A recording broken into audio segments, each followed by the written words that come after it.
Hey folks, welcome to Truck King. Today we've got something pretty luxurious, the 2023 totally redesigned Range Rover. And in this video, I'm gonna tell you why I think this is probably one of the best all-around vehicles ever.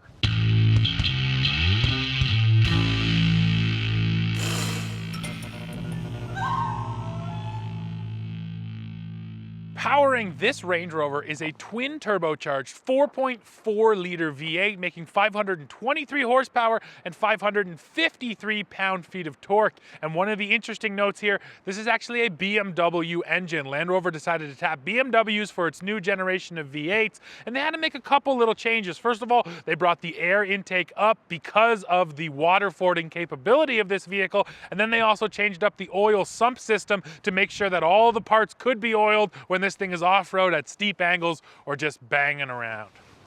So for 2023, the Range Rover is redesigned, but this is one of those vehicles kind of like a Jeep Wrangler. When they redesign it, it doesn't change that much. It is definitely evolutionary every single year. I think it looks nice. I think it's always looked nice. I don't know if it looks that much better than before, but hey, why don't you chime in now and let us know, what do you think of the styling here on this redesigned Range Rover? Let's take a look at the second and third rows on this Range Rover, because our model here is the long wheelbase 7-seater. So you're getting 3 seats here in the second row and 2 seats back there. So let me climb in. You know what?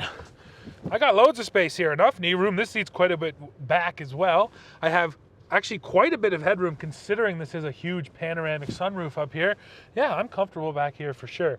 Now let me talk about the amenities, because there are quite a bit. I get full HVAC controls down here along with heated and cooled seats. Down below there's a 12 volt, there's 2 USB-Cs, and then a proper 3-prong plug, although that is just 180 watts of power, so not a lot of juice there. Still nice to have a plug. Now the other thing I get is this cool little bar down beside me here where I can control many things like the powered sunshades. Now not only can I control mine, I can control the one on the other side of the car as well. So you can do both sides from right here. So let's say I'm by myself back here, I don't have to lean over and do that one. Now what happens, Matt, if the sun's shining in? I don't want that. Well, at the touch of a button, yes, I can also close that sunshade up there. So you have a ton of controls, not to mention just seat controls. So I can go back, I can recline, come forward. There's a lot of different configurations for this seat. So depending on what size you are, who's in the back, you can make space. Now let's go ahead and climb in back there. So I'll show you, you use a button down here on the pillar, and that should bring the seat. And you might notice too, that front seat also moves forward to accommodate this. And now I'll jam myself in the third row.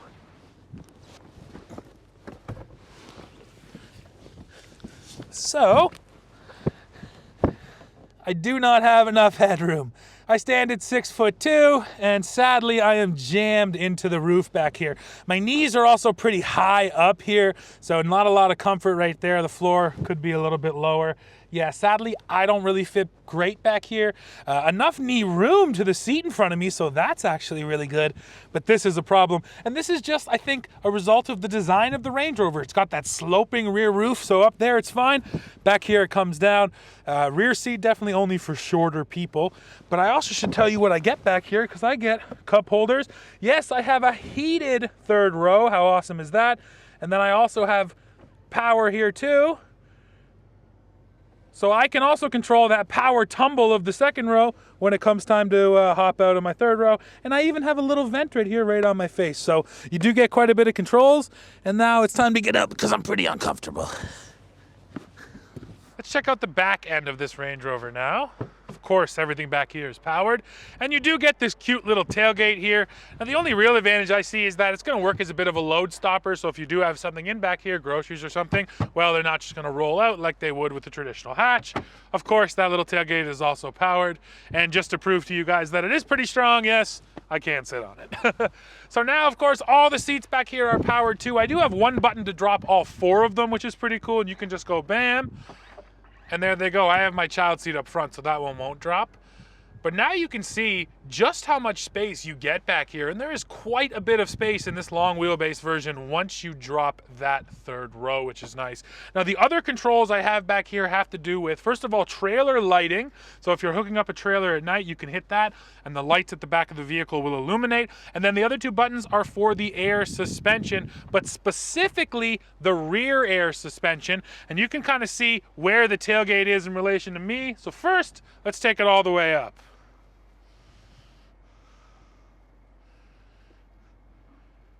That's quite a ways. Now, again, to be honest, I don't know why you'd want to bring it all the way up, but I do know why you'd want to bring it all the way down, and let's do that now.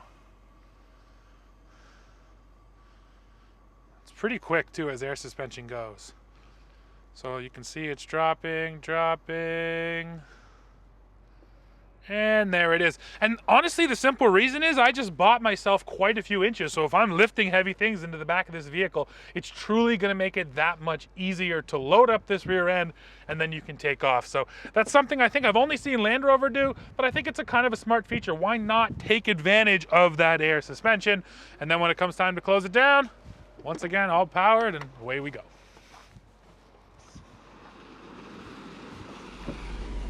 Okay, folks, time to start testing. We're going to start with the auto terrain response system. That's what Land Rover calls it here in the Range Rover. So first of all, I've got 4 tires on a snowy, sort of mushy, wet road, and I'm in auto, traction control on. Let's put my foot to the floor and see what the Range Rover does. Ready? In 3, 2, 1. Oh, rear wheel spin. Rear wheel spin. So first of all, this probably doesn't need to be said, but 500 horsepower in this thing is insane. So when you put your foot to the floor, it absolutely takes off. Now, it's also rear wheel drive biased. It's very much rear bias. So when I did feel the wheel spin, it was all in the back, enough so that my rear end wanted to step out there. Of course, this thing, like a lot of these vehicles, will then reroute the power to the front, and then I could feel that pull from the front end, and off I went. But here's actually the point of that test. It's to show you the difference between that and what you're about to see, which is snow mode with low traction launch. So you put this thing into snow mode, and something comes up on the screen and it says activate low traction launch. So we're gonna do that right now. So I turn my selector here, I go to grass, gravel, and snow.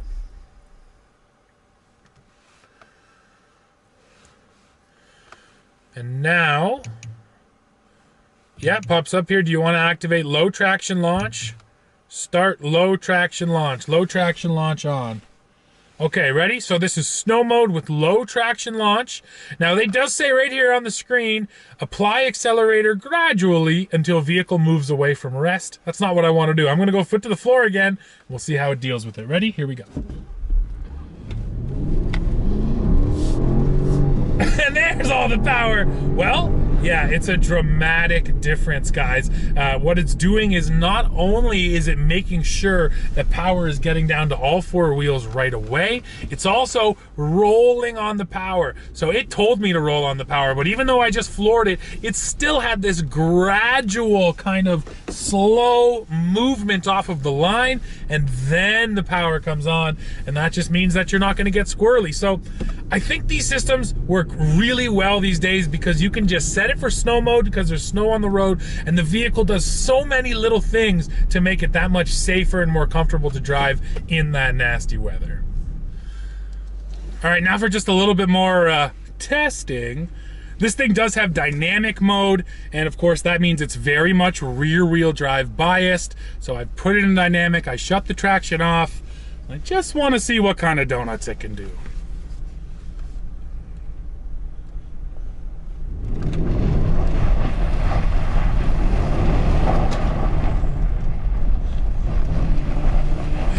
Oh, it will do donuts. So yes, that was fun and pretty selfish testing, I'll admit. But honestly, that's really cool. Even though this is an all-wheel drive vehicle and you know it will split the power 50-50, when you put it in dynamic, that's a rear-wheel drive experience, no doubt. All right, Matthew, now we're out here driving around in this Range Rover, and so far, well, I made one big statement, which is that this is the best all-around vehicle ever, and you guys have already seen that the all-wheel drive system works pretty dang well, but now, here in this snow, before we get into anything else, we have to touch on the price. You can't avoid it in a vehicle like this. Here in Canada, the Range Rover starts at $128,000. For our model, the long wheelbase, 7-seater, only the SE, so we're not even stepped up into the real luxurious models, although we do have a whole bunch of options here, Matt. As it sits, as you see it in the video, $175,000 Canadian. So this thing is not coming cheap, and I think both of us, and a lot of, I think the viewers are like this too, our practical-minded brain, you go, look, the vehicle is not worth that much money. It's so much money. I'm not in that bracket where I could afford a vehicle for $175, but then you got to try to get yourself sort of into that mind space. So what are you really buying here, Matt? You're buying something that's totally unique, right? It's not just another G-Wagon. It's a Range Rover. It's got that cachet. It's got the brand. That's really what you're paying for. So I wanted to get that kind of out of the way first, because now I want to dive into the nuts and bolts of the actual vehicle. And you know what? You're behind the wheel, so why don't I toss it to you now? How does it drive? What are you feeling? Well, these snow drifts were unexpected when we rolled the camera. Yeah. So right off the hop, air suspension. It does not feel, there's another one, doesn't feel washy. It doesn't feel like it wants to dip and dive or even get a little bit spongy like some of them traditionally do. It's just comfortable, and it just like, it plows right through these banks. It doesn't care about them. It's great. Tons of power, and we mentioned it earlier together, it's quiet until so I want it not to be. Also true. I get my foot into it, and that growl coming out of that V8 is just, it's aggressive. Yeah, no, it sounds perfect, and that's it. It's all about that balance, because again, you buy this vehicle, you most of the time probably want silence. You want that nice luxurious feel, but when you stick your foot into it, man, you hear that twin turbo V8, and I love that. Now, I want to go on a little bit more about why I said it's the best of both worlds, because this thing is truly at home off-road, and I think it's truly at home on a racetrack. Now, on the racetrack, it's still a heavy SUV. You're never going to get around that. We've been throwing it into some corners, and it definitely has some oversteer. It is pushing through those corners. It'll push through most of the corners we were shooting today. Yeah, absolutely. Actually, that's understeer. So it'll push through them. But, Matt, when you put it into dynamic mode, and I'll do it for you right now just because it's so fun, it stiffens up, it hunkers down, it feels, a vehicle this big has no business handling this good, and it really does. And then not to mention the throttle response, right? Yeah, I mean, here we got a nice bend coming up. Throttle response. Yeah, it's ridiculous. And the other thing I love about dynamic mode, Matthew, you can do donuts. And what does that prove? Well, first, that it's fun, but second of all, that it's truly rear-wheel drive bias. That you can see the front wheels pulling just barely, but it truly, when you put it in dynamic mode, it goes to rear-wheel drive. Now, on the flip side, the off-road stuff. Now, we're not going to do any real hard off-roading today. I would have loved to have gone up the Hydro line. I think we both had the same moral conundrum. Yeah. Between the price and the off-roading. That's fair. That's part of it. The other truth is that it's wintertime and all our trails are frozen over. So even if we wanted to go, we couldn't. It would be not fun. But there is so much focus here on off-roading. It's obvious. First of all, you have the modes. I already did grass, gravel, snow. You have mud and ruts, sand mode, rock crawl mode, wade sensing mode, and then a custom configurable mode. So Land Rover spends a ton of time here making sure this is ready for all those scenarios. And the other thing they've done, Matt, is they've simplified off-roading. You don't need to know, should I be in 4 low with my rear lock? Should I be in 4 high with the only middle diff lock? All you do is say, am I in sand? Put it in sand mode, and away you go. And you know what? Part of me doesn't like that because I like the traditional off-roading. But again, in this bracket, why not, right? These people probably aren't really hardcore off-roaders, so if you are in a sandy, snowy situation, you turn the knob to sand and you know the vehicle's going to do a good job. But I think the interesting thing we talked about was that this isn't just a off-road capable vehicle. These modes will actually do what they say. Yeah. The wade mode will tell you, yeah, you're up to the doors in water. You have 1 inch until I'm swamped. Yep. Because it knows that there's probably one guy out there that will do it. And that's okay, because it's a nod to the history of this vehicle and actually being capable of doing those off-road things. And rather than just say, oh yeah, we put an off-road package and some stickers on it, like a lot of other manufacturers, they go, no, no, no, no.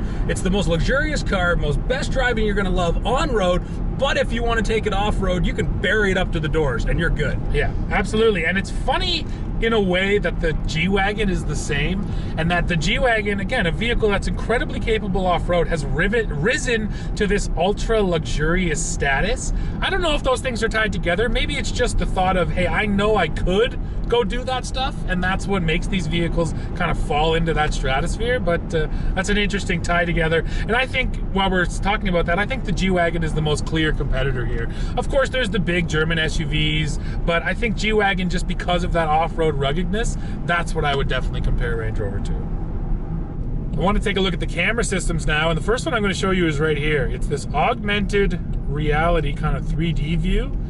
But what's interesting, Matt, is it works at speed. Now, a lot of other, not a lot, but some other manufacturers have this, but none of them work while you're actually rolling along. Eventually they shut off. Here, this thing will work indefinitely, it appears. They'll go for as long as you want at any speed. And then exactly, you can change which part of the vehicle on the fly you want to see on the fly. I don't know exactly why you'd want this at speed, maybe to help you just see where you are in the lane, but it is pretty cool to watch. See what it looks like with the snow drifts. Oh yeah, right in the snow there, that's cool. So anyways, lots of camera angles here. Now we can also go over here to our, we're on the 3D, right? Yeah. So we'll go over here to our towing camera. So that's a rear view right there. And one thing I like, yes, it has a washer right there, so you can wash your cameras on the go. Wish all cars had that. Then you get the off-road modes. So there's your front wheels and your front cam, but check this out. You hit that button, and now it gives us that under hood look. So what it's doing is it's taking constant pictures of what's just in front of the vehicle and then overlaying them with that little kind of cutout of the hood.